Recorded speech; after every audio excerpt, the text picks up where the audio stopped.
Greetings of peace, love, and harmony. It is Mandy Samosi, and today we will be going through my picks for books for 2026. I did not count how many I picked out. 1, 2, 3, 4, 5, 6, 7, 8, 9, 10, 11. 11 books. One is like a bonus if you're really about that life. But let's get right into it. The first one is 2026 Astrological Planner, Pocket Planner. I love this book because it's not just giving you information about 2026, but also about the previous year and 2027 as well.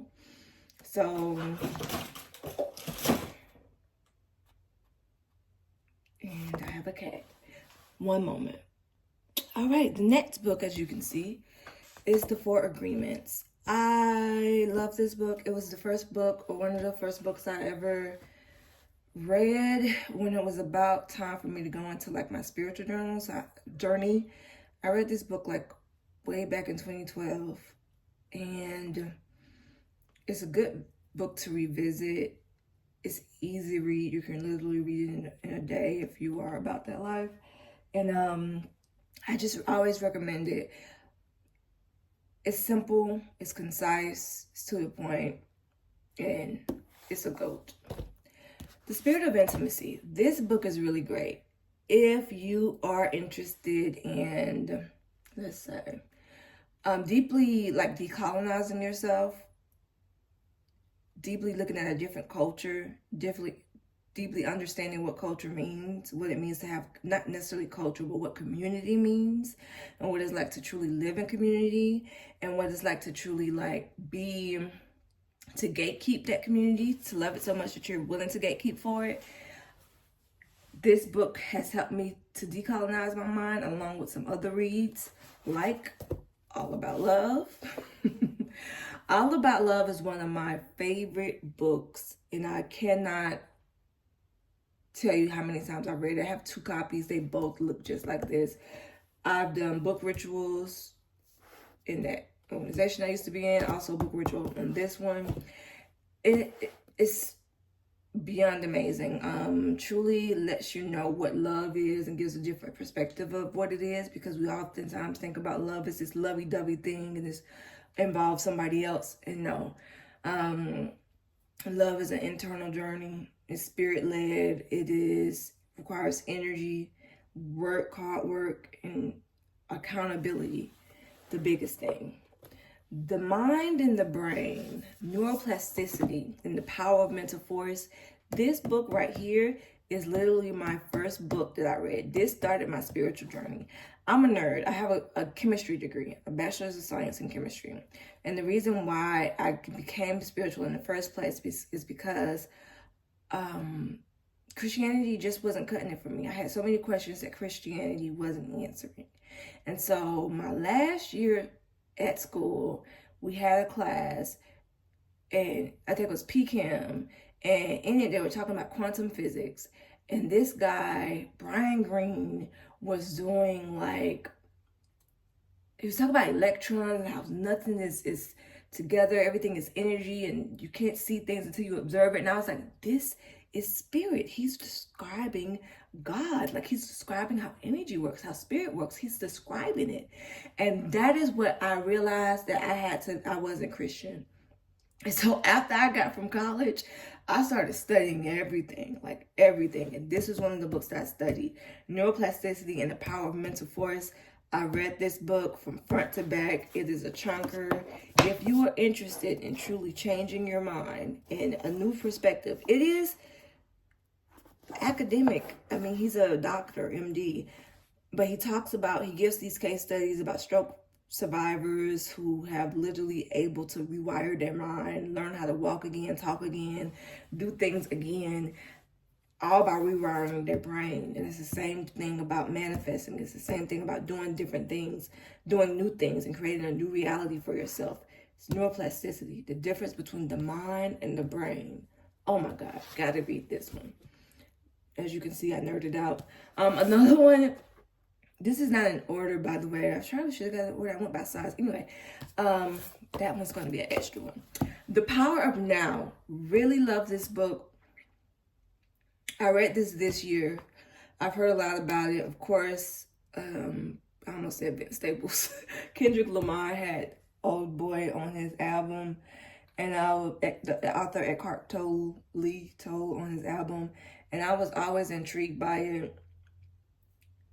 And I'm not one to vilify or deify people, so I don't know too much about the author. I just know that what he says in this book is real. It helped me deal with anxiety after job loss, after leaving the cult, after a bunch of things, and I highly recommend this book, The Power of Now. It's about being truly centered, grounded in the reality of now, and not allowing the past to dictate what you're doing now, the future, all about being now in the moment. The Psychology of Money, another good book. Hold on, I have a kitten. Get a cat, they said. It'll be fun, they said. Anyway, The Psychology of Money. This book helped me to realize that people, like, that money really wasn't the issue. It was our whole thing about, like, nothing is ever enough. And we always want more. And so it really made me reevaluate my money goals and what it meant to be successful and wealthy. Like, it made me redefine all of those things. So, highly recommend this one. Set Boundaries, Find Peace. Another good one that helped me get centered and grounded after the cult. I really, really enjoy this one. It's by Nedra Glover Taub. I'm sorry. But she's New York Times bestseller. This is a really good book. It was, recommended to me by my therapist. And I recommend it to you. Boundaries. Also, I like it because it kind of sort of, it lets you see what the difference is between a boundary versus a defense mechanism. So, yeah. Atomic Habits, another good one. I love it.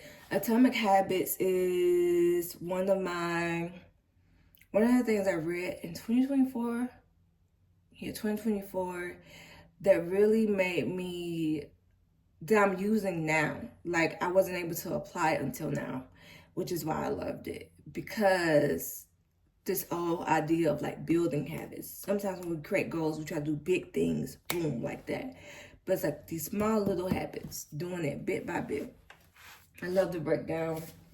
And this one, Get Good with Money, is another good one. I love this book because she doesn't just talk to you about, like, the psychology of money, like the other book, but she talks to you about, like, the nitty gritty, like, this is what it looks like to estate plan. Like, she gives you tips for every single thing, every single step of the way. And it's a good book. I like it. If you're at that stage of, like, she takes you from being in debt to saving to investing to estate planning, all of that in this book. So it's another chunker, but very good. In the bonus, Post-Traumatic Slave Syndrome. Why is that one here?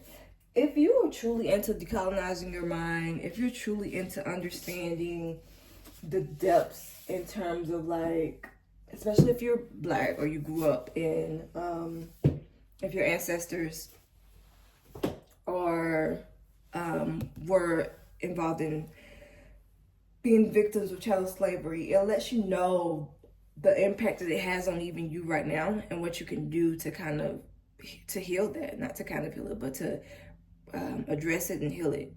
It lets you know, too, it puts it into perspective on, like, what's yours, what's the trauma response, and again, decolonizing your mind. I'm going to keep saying that because it's important.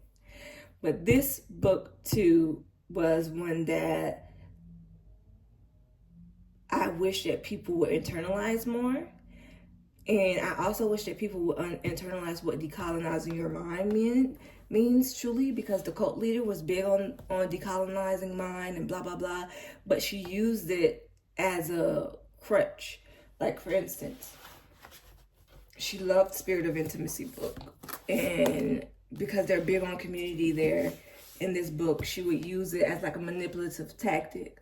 Like, you're not trying to be involved with the community because your mind is decolonized and blah, blah, blah. Your mind is still colonized and you got to work together. And, it's this white mindset you still have. Like, so there is a way that people are using this that can be of detriment. But when you see how they're responding and reacting in life, you realize they're existing on a deeply colonized level. And it's not enough to read these books and to love all these authors, but you just have to truly be doing the work, the internal work, because you can truly bleed on others. I'll leave with that.